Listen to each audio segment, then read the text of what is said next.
Por esta razón, de ahora en adelante prohibimos que cualquiera se atreva, desde este momento en adelante, sea con palabras o acciones, a recibir, defender, sostener o favorecer a Martín Lutero. Antes bien, queremos que sea arrestado y castigado como hereje. Emperador Carlos V, Dieta de Worms. La bula papal de León X excomulgó a Lutero de la Iglesia, pero el edicto de Worms de Carlos V lo convirtió en ilegal y hereje. Ahora Lutero podía ser matado por cualquier persona en cualquier momento y lugar sin ser castigado por ello. Pero nadie podía encontrar a Lutero, pues había sido secuestrado. Quien lo había mandado a secuestrar era su príncipe elector Federico el Sabio, haciéndolo llevar a su castillo en Warburgo, y lo hicieron tan bien que ni el mismo Federico sabía dónde estaba. Y supieron muy bien cómo esconderlo. Le dijeron que se dejara crecer la barba y que asumiera una nueva identidad, la del Junker York, o sea, el caballero Jorge. El camuflaje era tan bueno que cuando le pidieron a Lucas Cranach que pintara al caballero Jorge, ni siquiera reconoció que era Martín Lutero. Desde Warburgo, Lutero escribió a Wittenberg: «Aquí estoy holgazaneando y lleno de comida». Pero no era cierto. En 11 o 12 semanas tradujo todo el Nuevo Testamento del griego al alemán, para que el pueblo lo tuviera en su idioma natal. No sé si hoy logramos comprender lo importante que era entonces tener la Biblia en el idioma natal. En esa época la única Biblia oficial era la Vulgata en latín. De hecho, poseer cualquier otra Biblia era condenable con la pena de muerte. En 1517, el mismo año en que Lutero publicó sus 95 tesis, 7 padres de familia fueron quemados en Inglaterra por enseñar a sus hijos el Padre Nuestro en inglés. La Iglesia hacía esto para controlar su poder. Pero Lutero quería cambiarlo.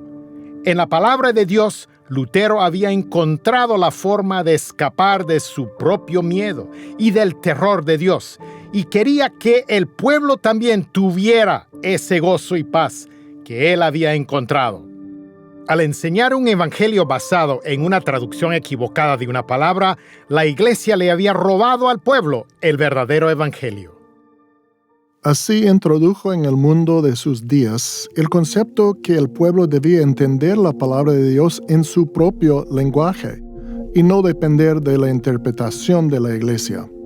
Sin lugar a dudas, su trabajo de traducción fue uno de sus más grandes logros. Aun si no hubiera hecho nada en términos de la Reforma, igual habríamos escuchado sobre Martín Lutero por su traducción del Nuevo Testamento al alemán, ya que hasta el día de hoy, este forma la base del idioma alemán alto, utilizado en el gobierno, en la diplomacia y en la radio y televisión de Alemania. Lo que Lutero usó fue el alemán que se usaba en las cortes de la Alta Sajonia, así que ha tenido una tremenda influencia solo en el aspecto lingüístico. Estando en Warburgo, Lutero se entera de informes inquietantes provenientes de Wittenberg.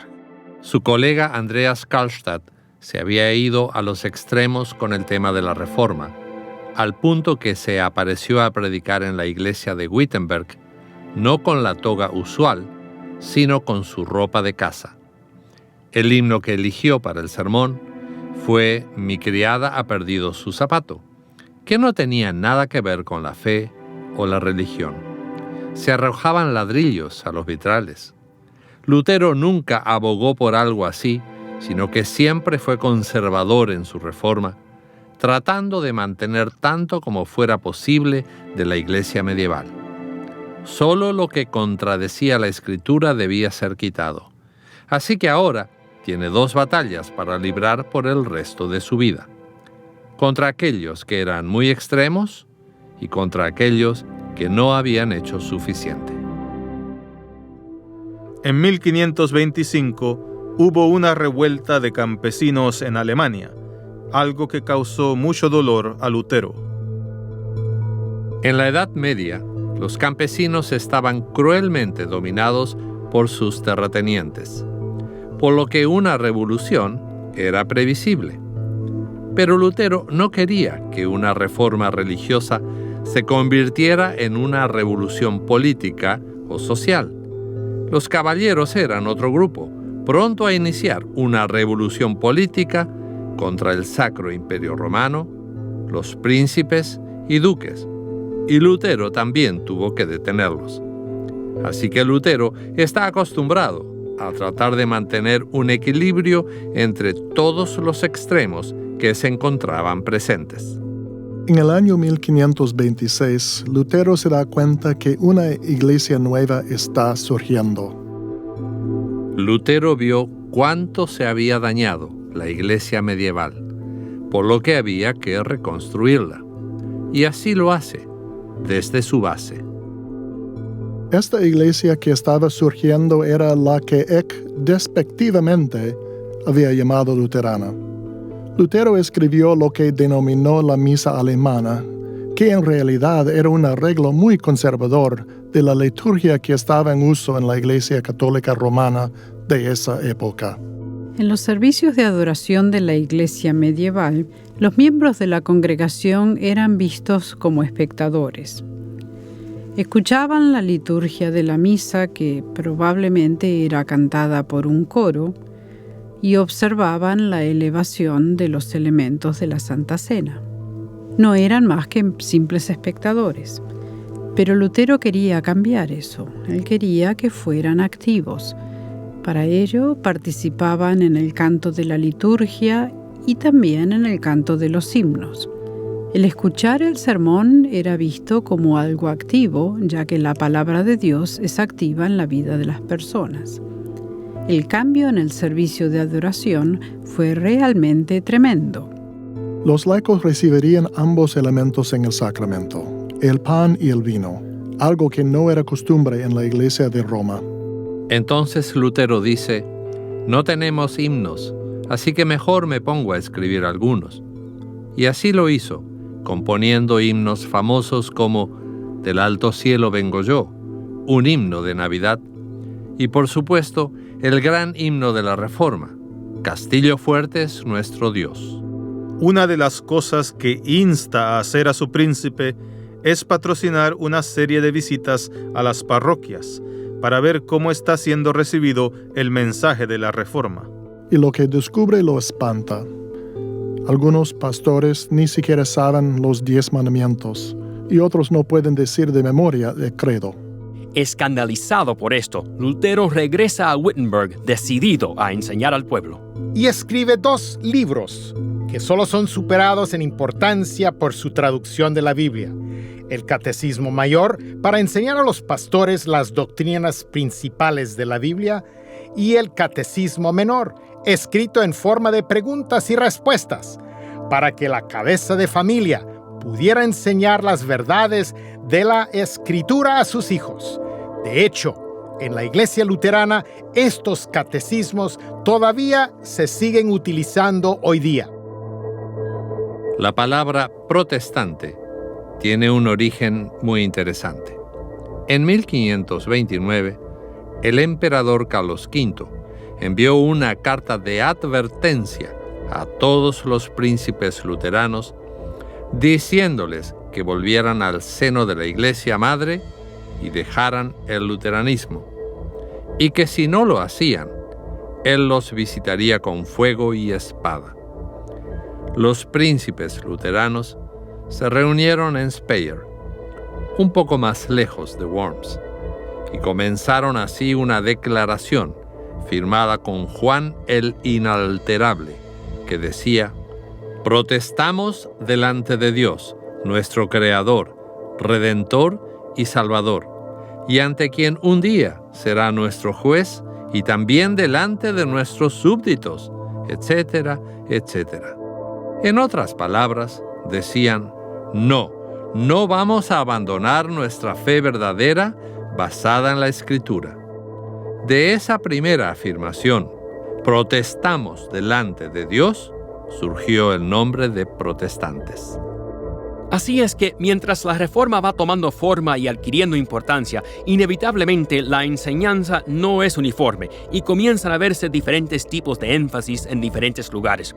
Los príncipes, que están tratando de mantener la unidad en medio de esa reforma cada vez más grande, se dan cuenta que les sería muy ventajoso desde un punto de vista político si todos pudieran ponerse de acuerdo en la doctrina y hacer un frente unido contra Roma.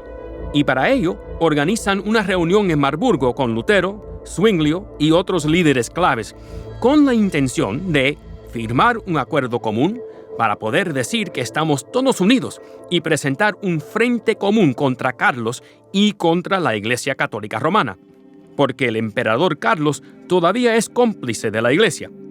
Así que Lutero accede al pedido del príncipe porque quiere ayudar y se encuentra cara a cara con Zwinglio. Y pudieron ponerse de acuerdo en todo, menos la cena del Señor. Porque ellos decían, esto es solo un símbolo del cuerpo y la sangre de Jesús. Pero eso no es lo que dice Pablo en 1 Corintios, cuando habla de la koinonía, la unión del cuerpo de Jesús con el pan y su sangre con el vino. Y como Zwinglio lo espiritualizaba, Lutero no quiso saber nada más. Más tarde admitió que estuvo seriamente tentado a decir, en nombre de la unidad y para hacer un frente común contra el Papa, digamos que estoy de acuerdo. Pero no pudo negar la verdad. Esto es significativo porque muestra la integridad con que Lutero actuaba en todo aspecto. Nunca hizo lo que era conveniente o más fácil, sino que siempre hizo lo que era verdadero conforme a la palabra de Dios, incluso cuando no era conveniente. Finalmente Lutero dijo, usted tiene un espíritu diferente, y se separaron dando lugar así a la reforma reformada.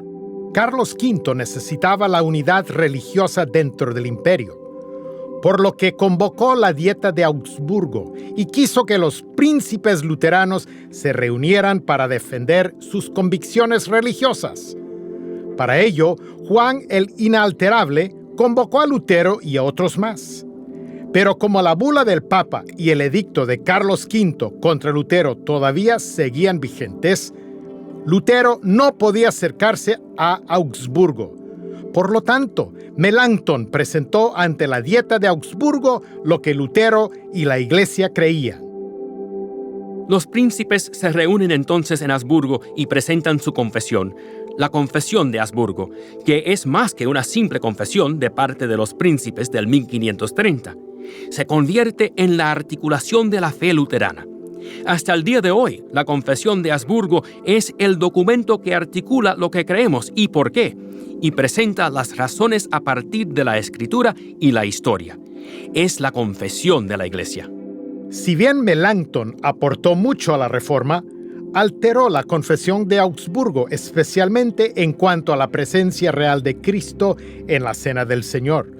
Muchas iglesias luteranas actuales tienen grabadas las letras C-A-I en sus piedras angulares, significando que son de la Confesión de Augsburgo inalterada.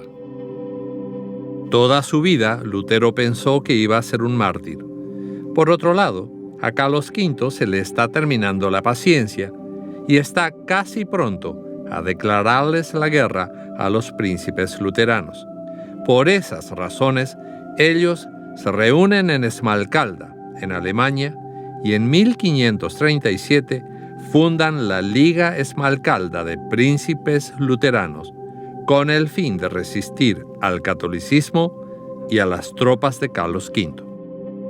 Juan Federico, el príncipe de Lutero, le pide que prepare unos artículos para discutir en la reunión de la Liga en 1537. Cuando se reúnen en Esmalcalda, Lutero hubiera deseado no estar allí, porque tuvo un ataque terrible de cálculos en el riñón y tuvo que irse. Muchos de los presentes pensaron que ya no volverían a verle. Antes de irse, bendijo a los allí reunidos, y él mismo se preguntaba si volvería a verles. Pero dejó allí los artículos de Esmalcalda, que algunos consideran como el último testamento de Lutero. Si bien vivió 9 años más, él pensó que se moría ahí mismo. Esos artículos fueron escritos para el concilio. Comienzan con las cosas en las que concuerdan, la Trinidad y la persona de Cristo, Siguen con las cosas en las que la Iglesia fallaba, la justificación por la fe a través de la sangre de Cristo, y luego hablan de temas que Lutero quería discutir. Estos se convirtieron en una de las definiciones claves de la teología de Lutero, que serían incorporados luego en el libro de Concordia. Pero por alguna razón, Melanchthon los convenció de no adoptar los artículos de Esmalcalda. A esta altura, Melanchthon todavía está mediando, todavía está tratando de evitar que se produzca una división entre el catolicismo y el luteranismo. Por esa razón es que no adoptan los artículos de Esmalcalda como base de sus creencias para la Liga. Sin embargo, lo harían más adelante. Y más adelante también serían incluidos en el Libro de Concordia, que es la compilación final de todos los documentos luteranos sobre los cuales, hasta el día de hoy, quien es ordenado al ministerio en la Iglesia luterana debe jurar. En el invierno de 1546, Lutero y algunos colegas estaban en Eisleben, Alemania, el lugar donde Lutero había nacido, para mediar en una disputa que sus familiares tenían con otra gente. El consejo que Lutero le dio al consejo en Eisleben tuvo éxito. Hicieron la paz y llegaron a un acuerdo en buenos términos. La disputa había terminado y ya estaba pronto para regresar a su casa. Predicó su último sermón sobre el texto: «Vengan a mí, todos ustedes que están cansados, y yo les haré descansar», diciendo: «Es Cristo quien nos dice, aférrense a mí y dejen ir todo lo demás». Y luego agregó: «Estoy demasiado cansado para seguir, lo tengo que dejar aquí». Lutero estaba preparándose para viajar junto con uno de sus hijos y algunos clérigos. Pero una noche de febrero se enfermó, y esta vez muy seriamente, con problemas pulmonares. El corazón estaba debilitado y quizás tenía diabetes, no sabemos bien. Así es que buscaron a un médico, pero como no había ninguno en la ciudad, llevaron a un farmacéutico católico que hizo lo que pudo. Y es bueno que tuviéramos allí un católico romano, porque pudo dar testimonio de lo que sucedió en su muerte. Poco después tuvo un ataque al corazón. Su amigo Justus Jonas le pregunta: ¿estás dispuesto a mantenerte firme en la confesión de Cristo que has hecho? Y él dice con voz firme: sí, y repite para sí mismo Juan 3:16. Eventualmente muere, a eso de las 3 de la mañana. Entre sus cosas encuentran la última nota que escribió, que termina diciendo: Wir sind Bettler, das ist wahr. Solo somos mendigos, esto es cierto, delante de Dios. Al día siguiente hay un tremendo funeral en Eisleben, la ciudad donde había nacido. Lutero había hecho el ciclo completo. Su cuerpo fue llevado luego a Wittenberg, donde se hizo otro funeral en la iglesia del castillo, completando también el ciclo.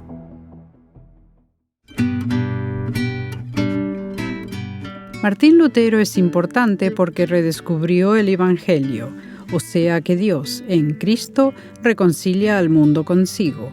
Esto tiene consecuencias importantísimas tanto para la Iglesia como para la cultura. Lutero era un hombre sincero que trataba de ser un buen pastor y que estaba preocupado por su gente y su relación con Dios, así como se preocupaba por su propia relación con Dios. Y lo que descubrió fue la libertad que viene solo por gracia a través de la fe en Jesús. Y eso era algo por lo cual valía la pena luchar.